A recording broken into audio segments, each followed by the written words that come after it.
Muito bom a gente estar aqui novamente, dentro dessa sequência de aprendizagem a respeito do amor. Primeira vez que eu li esse livro, eu me surpreendi muito. E eu achei que agora, nos 40 dias, lendo de novo, estudando de novo, eu pensei, tudo bem, né? Eu já aprendi muita coisa do livro, então está tudo em casa agora. Mas eu estou percebendo muitas coisas que na minha primeira leitura eu não tinha percebido, né? Então eu estou muito feliz e muito à vontade para repartir com vocês a parte daquilo que eu tenho aprendido com o estudo desse livro, né? E eu espero que todos vocês tenham tirado proveito nesses dias de leitura, nessas semanas que passaram, ou tirar daqui para frente também, se você ainda não participou. Nós temos bastante gente envolvida, talvez bem mais de 2.000 pessoas acompanhando esse projeto, e vocês que estão participando dos cultos durante esses 40 dias também são participantes, né? Se você quiser comprar o livro para acompanhar e ainda não tem, faça isso, é um belíssimo de um investimento na sua vida pessoal, na sua vida espiritual. Nós já tratamos no livro de 2 princípios, já passamos 2 semanas estudando e tratamos de 2 princípios. O primeiro é dê valor máximo aos relacionamentos. Dê valor máximo aos relacionamentos. Naquela semana nós aprendemos que relacionamento é a coisa mais preciosa que nós temos na vida e nós deveríamos dar prioridade a relacionamentos, né? Na segunda semana nós fomos desafiados a amar como Jesus nos ama. Então ame como Jesus ama você. E nós percebemos que isso humanamente pode ser impossível, e é impossível porque esse amor é um amor que extrapola a nossa natureza humana, mas Deus nos deixou o Espírito Santo para nos ajudar a viver aquilo que só Ele pode viver através de nós, né? E nesta semana, o princípio a ser estudado é comunique-se com amor. Então, fala da comunicação e dá uma qualificação para essa comunicação, que seja uma comunicação amorosa, né? Porque comunicação, no sentido geral, a gente sempre comunica alguma coisa, ou uma coisa boa, ou uma coisa ruim, ou uma coisa dispensável, desagradável, uma coisa simpática, seja o que for, a gente está sempre comunicando alguma coisa, com palavras, com gestos, com atitudes, né? Mas a qualificação que o livro propõe é que a gente se comunique com amor. Comunique-se com amor é o assunto que nós começamos a estudar hoje, na leitura de hoje, e vamos estudar durante esta semana.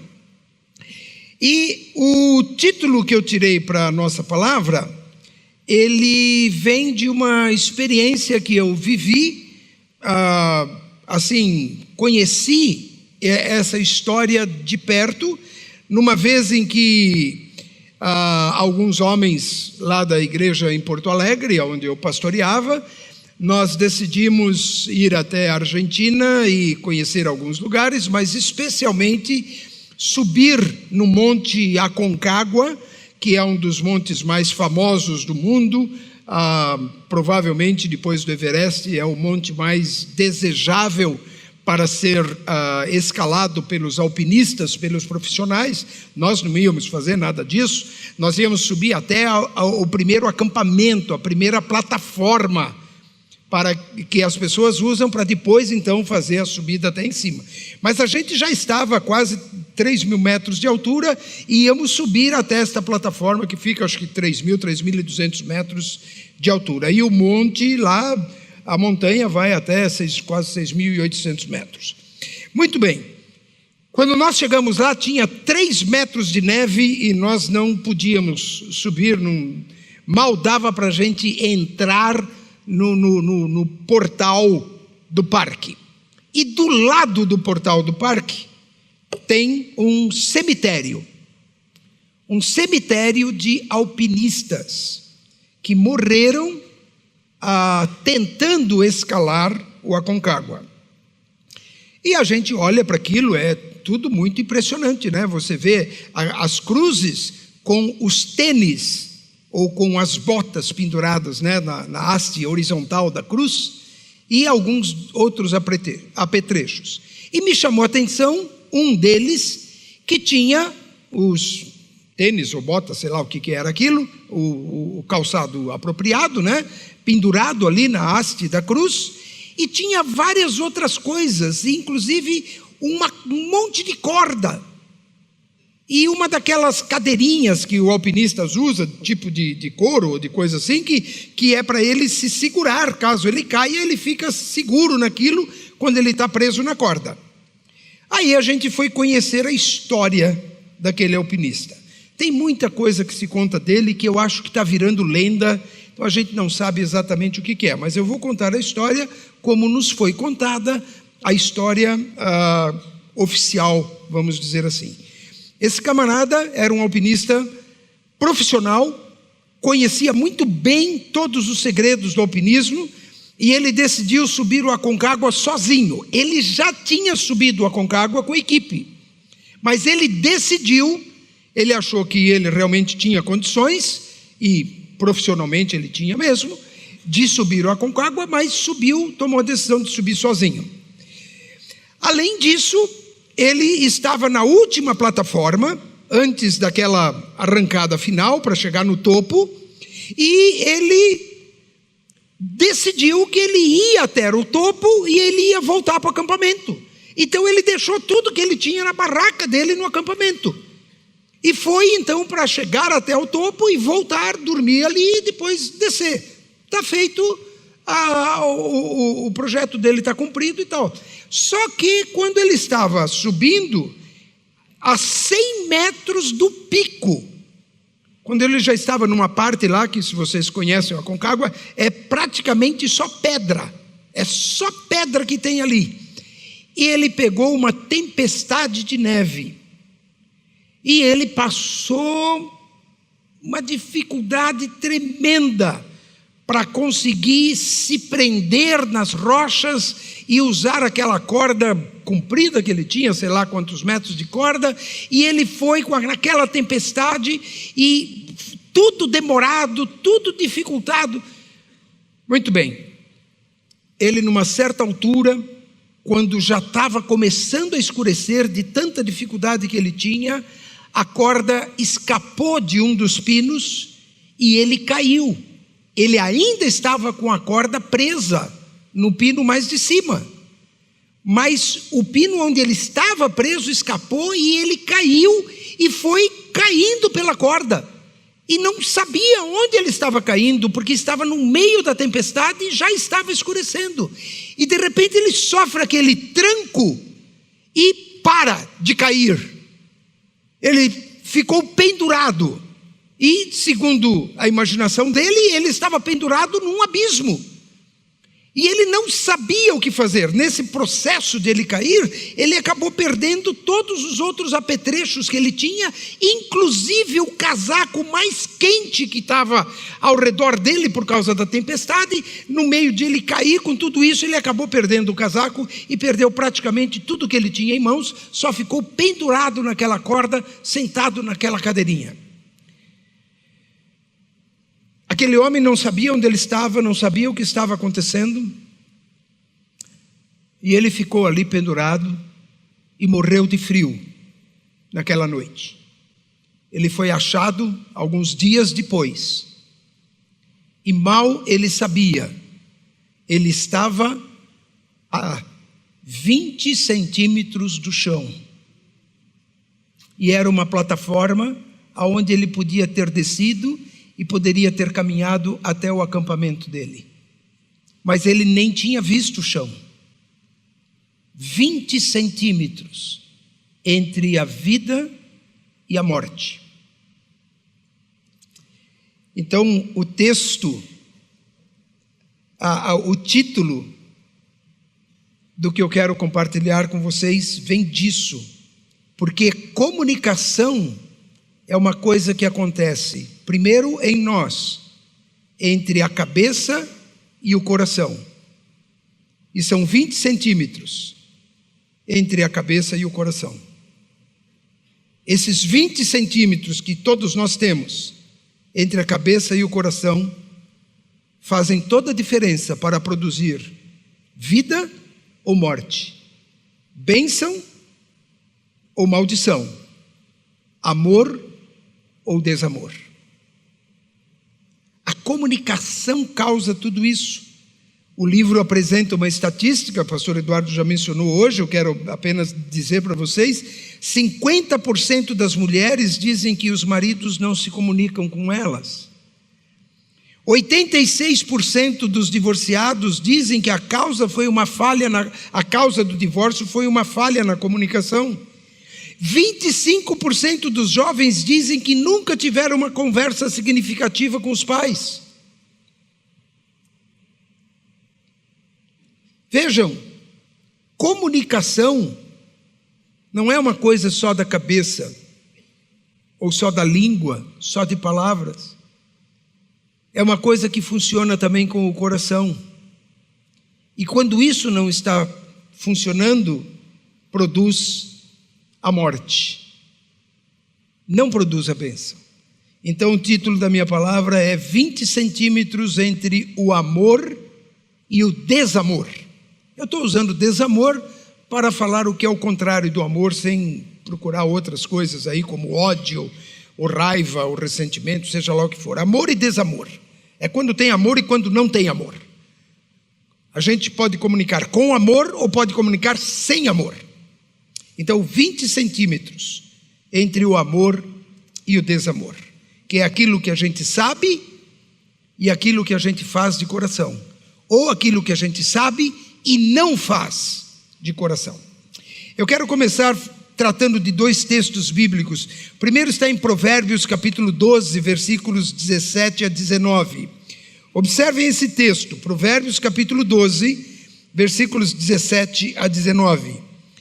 A testemunha honesta diz a verdade. A testemunha falsa conta mentiras. Os comentários de algumas pessoas ferem. Olhem só, os comentários de algumas pessoas ferem, mas as palavras do sábio trazem cura. Palavras verdadeiras resistem à prova do tempo, mas as mentiras logo ficam evidentes. Então, olha o que o texto diz. Testemunha honesta fala a verdade. Testemunha falsa fala a mentira.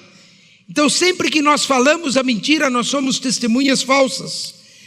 Comentários, algumas vezes, ferem pessoas, mas as palavras sábias curam pessoas, cura a alma, cura um relacionamento.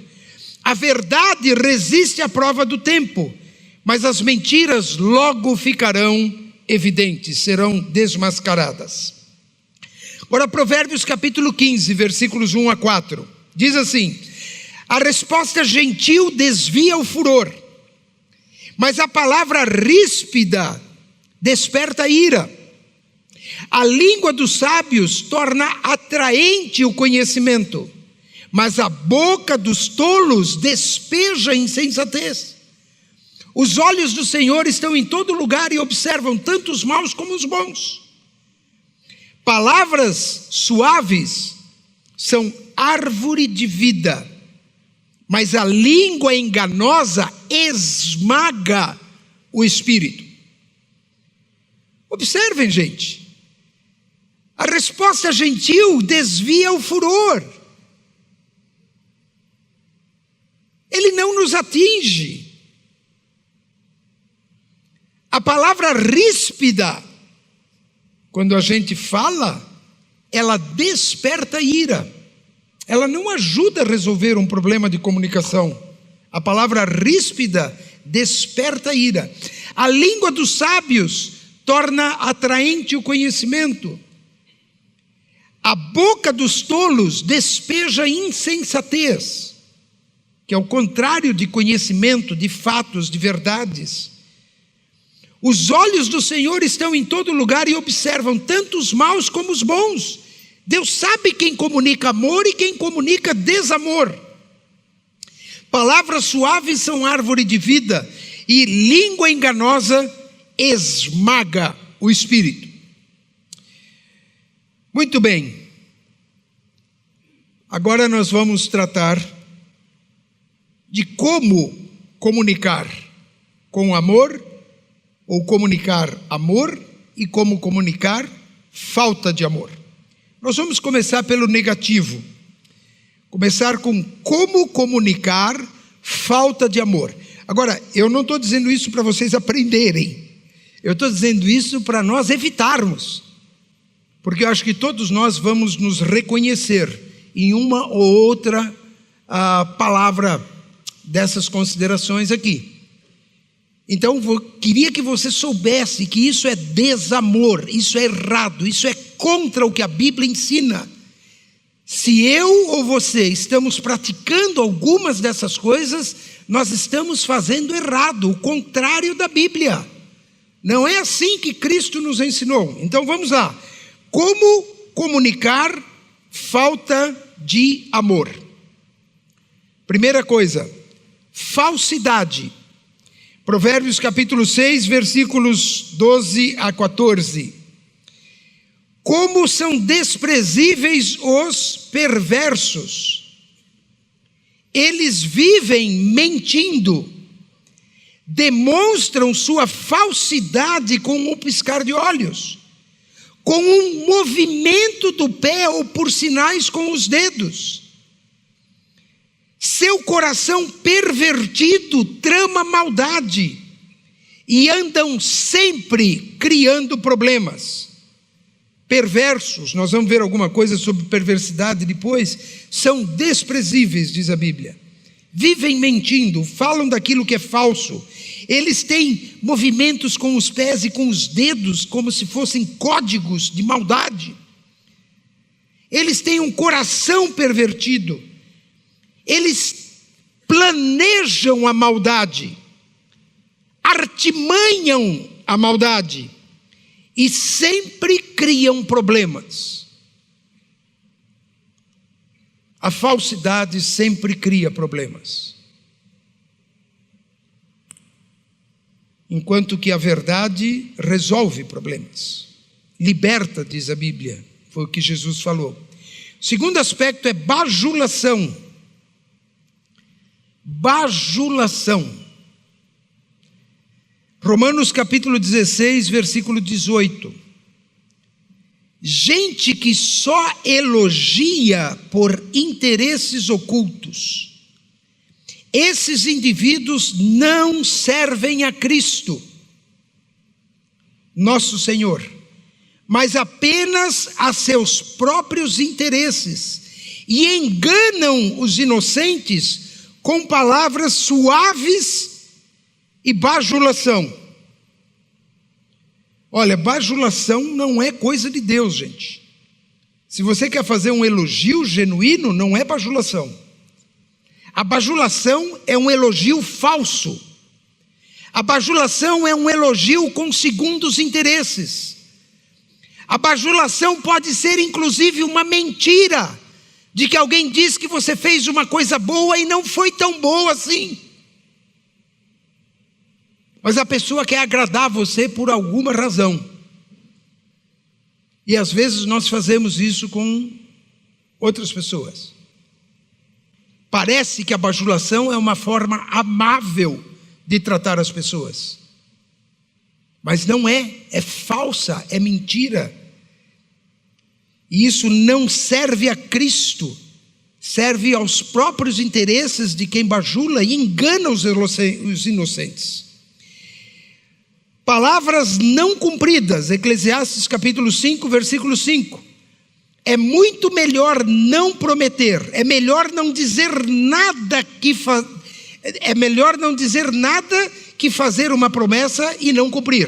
Então vou ler de novo. É melhor não fazer nada do que fazer uma promessa e não cumprir. Promessas não cumpridas. Nós somos craques nisso. Às vezes, para ser amável com as pessoas, a gente acaba dizendo, né? Eu vou dar uma passadinha lá uma hora dessa. Ou a gente convida alguém, vem tomar um cafezinho comigo, e a pessoa diz, eu vou, um dia desse eu vou. Um dia desse pode ser daqui 200 anos, né? Mas está dito que vai. Mas isso não é pior. O pior é quando a gente promete para alguém conhecido, pode ser da nossa família, que a gente vai fazer uma coisa e não faz, e não dá satisfação. Isso é muito comum de a gente fazer com as crianças. Gente, nada contribui mais, eu vou dizer isso daqui com vocês, presta atenção. Nada contribui mais para a formação de um mau caráter numa criança do que você prometer e não cumprir. A criança vai descobrir desde cedo que enganar é uma coisa boa, porque o meu pai faz, minha mãe faz. Que é um jeito de se viver. Prometer e não cumprir é uma coisa boa de se fazer. Quando a gente quer conseguir um objetivo, a gente promete e depois não cumpre, pronto, acabou. A criança cresce aprendendo isso quando você diz para ela, olha, você faz isso direitinho e eu vou te dar um chocolate. Ou faz isso direitinho e depois nós vamos brincar lá no parquinho, na praça. Você promete para a criança e não faz. Você está construindo um caráter nocivo, um mau caráter no coração da sua criança. Prometer e não fazer é uma má educação. É a formação de um mau caráter. E a Bíblia diz, não dizer nada é melhor do que fazer promessa e não cumprir. Cumpra a sua palavra. Cumpra a sua palavra. Cumpra a sua palavra. Ou pede desculpa, se explique, fale com a pessoa. Diz, olha, eu realmente prometi, mas não deu, não vai dar para fazer, por alguma razão, vamos tentar fazer uma outra coisa, mas procure dar satisfação, você é devedor da promessa que você fez, você é devedor, você deve satisfação para quem você prometeu e não cumpriu. É uma péssima comunicação. Comunica desamor e forma mau caráter. Silêncio é uma forma de comunicar desamor. Está lá em Salmo 39, versículos 1 a 3. Disse comigo, tomarei cuidado com o que faço e não pecarei no que digo. Ficarei calado enquanto o perverso estiver por perto. Mas, enquanto eu estava em silêncio, sem falar sequer de coisas boas, a angústia cresceu dentro de mim. Quanto mais eu pensava, mais ardia o meu coração. Então eu decidi falar. Nós usamos o silêncio como uma arma. Nós homens, nós já nascemos especialistas nisso. Coisa que o mais homem gosta de fazer é ficar quieto. Não responder, se afastar de problema, não quer se envolver, não quer nem saber. Silêncio. Às vezes tem um problema e como que o homem faz? Ele fica quieto. Não fala, não trata, não resolve. O silêncio é uma arma venenosa. Ela comunica desamor, desrespeito, desatenção. Ficar calado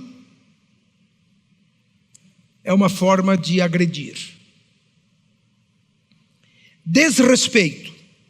Está lá no livro de Esther, capítulo 1, versículo 18, a segunda parte do versículo diz assim: isso provocará desrespeito e discórdia sem fim, a respeito do que a rainha tinha feito, e depois eles queriam fazer uma lei para que aquilo não acontecesse e não fosse um exemplo para todas as famílias do país. E diz que provocará desrespeito e discórdia sem fim. É verdade. Quando o desrespeito domina, então há discórdias sem fim. não se resolve problemas de comunicação com desrespeito. E o último que eu quero tratar é perversidade.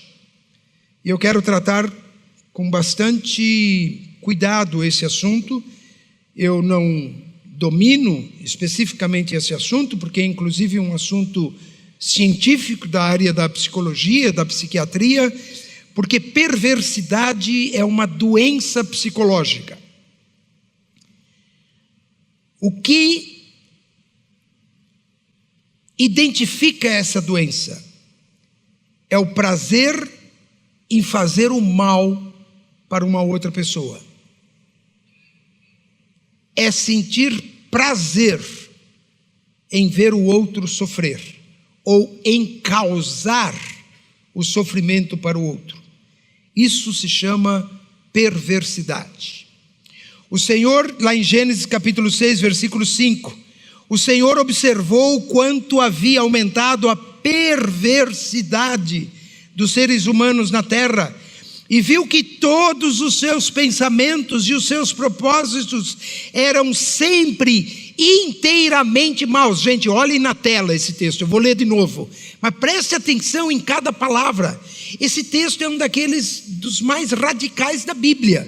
Olha só, o Senhor observou o quanto havia aumentado a perversidade. Lembra, essa perversidade é uma doença do mal que ataca o coração.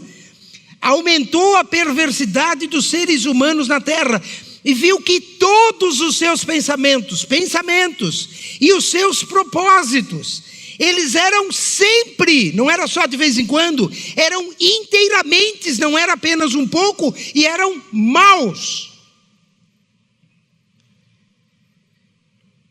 Quando a gente comunica com perversidade, a gente causa sofrimento nas outras pessoas, infelicidade nas outras pessoas.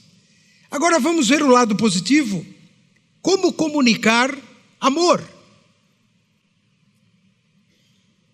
Primeira recomendação, inclusive do capítulo de hoje do livro, é falar com o coração. Provérbios capítulo 15, versículo 28. O coração do justo pensa bem antes de falar. A boca dos perversos transborda de palavras maldosas. Gente, a gente podia ficar em cada palavra desse texto, é muito interessante. O coração do justo, coração, falando do coração do justo, suas emoções, seus sentimentos, suas posturas, sua sensibilidade, aquilo que ele sente, a sua paixão, a sua capacidade de amar ou não amar. O coração do justo pensa bem. Interessante, você sabia que o coração também pensa? A gente acha que só o cérebro que pensa, né? Mas o coração pensa porque o coração é um filtro do cérebro. O cérebro pode às vezes pensar de uma forma lógica, mas com desamor. E o coração censura isso, filtra isso. Diz, não, isso aí não está legal. Vamos colocar um pouco de amor, de paixão, de sentimento, de respeito, de consideração. Então, por isso que o coração pensa. Diz que a boca dos perversos é que transborda palavras maldosas. Agora, falar com gentileza. Gênesis capítulo 50, versículo 4. Quando terminou o período de luto, José procurou os conselheiros do faraó e lhes disse: por gentileza, peço que falem com o faraó em meu favor. Ora, bem rápido, José era o vice-faraó. José era a segunda maior autoridade do império, do reino de faraó. José não precisava pedir para ninguém, mas ele foi às autoridades do país e ele pediu por gentileza. Olha que coisa interessante. Ele, o vice-faraó, solicitou com gentileza para aquelas autoridades que eles falassem com o faraó a respeito de uma causa que ele estava pedindo depois que o seu pai faleceu. A outra consideração para comunicar amor é falar com calor humano. E aqui só citando o exemplo de Jesus lá de Marcos capítulo 5, versículo 23. Suplicou repetidas vezes: minha filhinha está morrendo. Aquele homem que estava com a sua filha morrendo, suplicou para Jesus e disse: por favor, venha e ponha as mãos sobre ela, cure-a para ela viver, para que ela viva. Jesus imediatamente percebeu, depois que ele estava caminhando, já estamos pulando o versículo 30, que havia saído o poder dele, que foi aquela mulher que estava enferma há mais de 12 anos. Ela tocou em Jesus com fé, porque ela disse: se eu tocar nas vestes de Jesus, eu serei curada. E Jesus percebeu que saiu o poder dele. Aí ele se virou para a multidão e perguntou: quem tocou no meu manto? Jesus queria identificar quem foi a pessoa que foi abençoada. E obviamente que ele podia saber quem que era, mas ele perguntou porque queria que a pessoa dissesse isso. E então aquela mulher disse o que ela fez. E depois, quando Jesus chegou na casa daquela menina que já tinha morrido, ele segura na mão daquela menina. Jesus era um rabino. Rabino não pode tocar em gente morta. Se ele tocasse, ele seria considerado impuro. Ele tinha que fazer um monte de cerimônias de purificação para ele voltar ao sacerdócio. Jesus pegou na mão daquela menina e disse para ela: Talita cumi, quer dizer, Talita, levanta, menina, levante-se. E aquela menina levantou, e Jesus com as suas mãos ajudou aquela menina a se levantar. E depois ainda pediu para os pais dela darem comida para ela. Tratou com carinho, com calor humano, com toque humano, com um abraço, com consideração. Isso comunica amor. Aprenda a fazer perguntas. Esse texto é muito interessante. Isaías capítulo 44, versículo 20. Tal pessoa se alimenta de cinzas e engana a si mesma. Confia em algo que em nada pode ajudá-la. No entanto, não é capaz de perguntar: será que este ídolo que tenho em mãos não é uma mentira? Eu quero entrar aqui na questão de ídolos, esse não é o nosso assunto, mas é interessante, o profeta aqui, ele denuncia uma pessoa quando ela perde a capacidade de perguntar.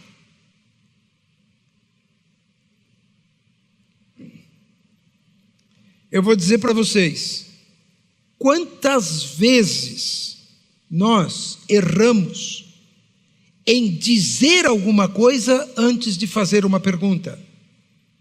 Não seria melhor fazer uma pergunta? E nós já temos a resposta, e nós adiantamos a resposta, e já fazemos temos uma conclusão sobre o assunto, e fazemos uma condenação, um julgamento. Por que a gente não para e pergunta? Perguntar é tão bom. Jesus foi um mestre em perguntar. E finalmente, falar com atos práticos. Isso é o que a Bíblia nos ensina lá em Tiago, capítulo 1, versículo 22 em diante. Não se limitem, porém, a ouvir a palavra. Ponham-na em prática. Do contrário, só enganarão a si mesmos. Pois se ouvirem a palavra e não praticarem, serão como alguém que olha no espelho, vê a si mesmo, mas assim que se afasta, esquece como era a sua aparência. Se, contudo, observarem atentamente a lei perfeita que os liberta, perseverem nela e se a puserem em prática, perseverarem nela e puserem em prática, sem esquecer o que ouviram, serão felizes no que fizerem. Não se limitem apenas a ouvir, coloquem em prática, não enganem a si mesmos. Se ouvirem a palavra e não a praticarem, são como quem observa no espelho e não consegue lembrar da imagem que viu. Observem atentamente a lei perfeita que os liberta. Perseverem nela, coloquem em prática aquilo que ouviram e vocês serão felizes naquilo que fizerem. Nós vamos concluir. E nessa conclusão eu queria destacar ainda 2 textos bíblicos. Primeiro, sobre falar a verdade. Jesus ensinou isso no seu primeiro sermão para os seus discípulos. Mateus capítulo 5, versículo 37. Quando disserem sim, seja de fato sim. Quando disserem não, seja de fato não. Qualquer coisa além disso vem do maligno. Dizer sim é um compromisso que se assume. E dizer não é um compromisso que não se assume. E às vezes nós erramos nas 2 coisas. Dizemos sim e não fazemos. Então é sim e não. Ou às vezes nós dizemos não e fazemos. E aí é sim e não. E está errado. E a Bíblia diz que qualquer coisa que não é sim ou que não é não, vem do maligno. E o outro texto bíblico está em Efésios capítulo 4, versículo 15. Em vez disso, falaremos a verdade em amor, tornando-nos em todos os aspectos cada vez mais parecidos com Cristo, que é a cabeça. Agora, gente, olhem esse texto de novo. Vamos olhar de novo. Cada palavra, por favor, leia, preste atenção. Olhem só. Em vez disso, falaremos a verdade em amor. Falaremos a verdade em amor, tornando-nos em todos os aspectos cada vez mais parecidos com Cristo, que é a cabeça da igreja. Verdade sem amor é a letra que mata. Uma verdade dita com desamor, ela pode causar mais morte do que vida. Amor sem verdade é uma ilusão, é um engano, é uma falsidade que só produz decepção e tristeza. Então a maneira de Cristo é comunicar a verdade em amor. E isso vai nos tornar cada vez mais parecidos com Ele. Eu queria convidar você para ter um tempinho de oração. E o que eu vou fazer, eu só vou passar novamente esses itens.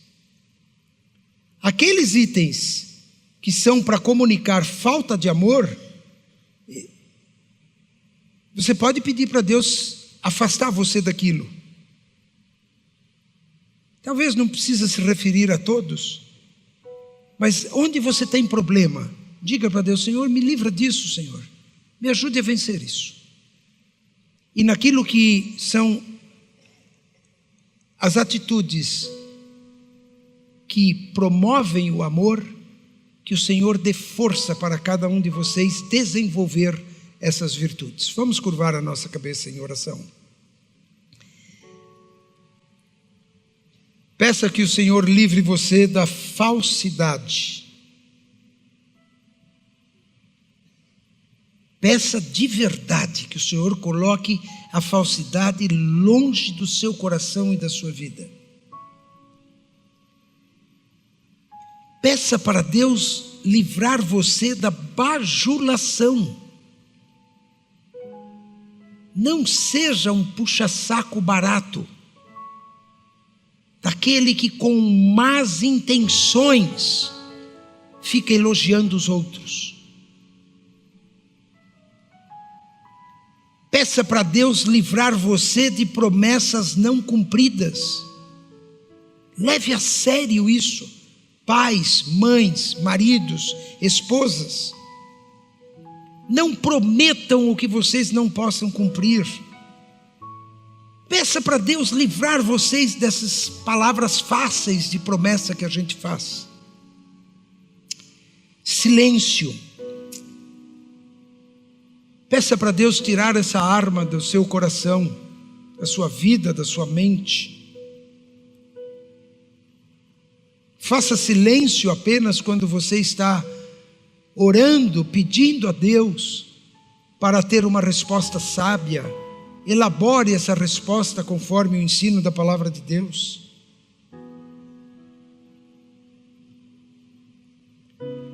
Desrespeito.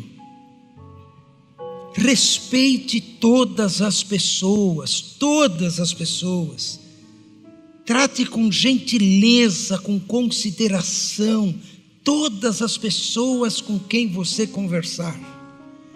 Peça para Deus livrar de você de qualquer atitude de superioridade, de soberba ou de desprezo com os outros. Peça para Deus tirar da sua vida a perversidade. Se você sente prazer em ver o outro sofrer, isso pode se tornar uma doença quase que incurável.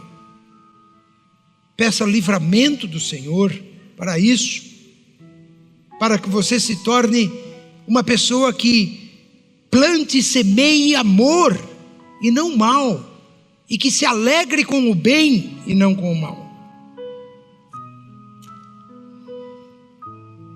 Peça para Deus que lhe dê capacidade cada vez mais para você falar com o coração. Coloque o seu coração nos relacionamentos. Enche o seu coração de sentimentos bons pelas pessoas. Falar com gentileza, como José falou, gentileza no tratar as pessoas. Falar com calor humano. Chegue perto da pessoa, olhe nos olhos da pessoa, dê toda a sua atenção para a pessoa, dê um abraço na pessoa.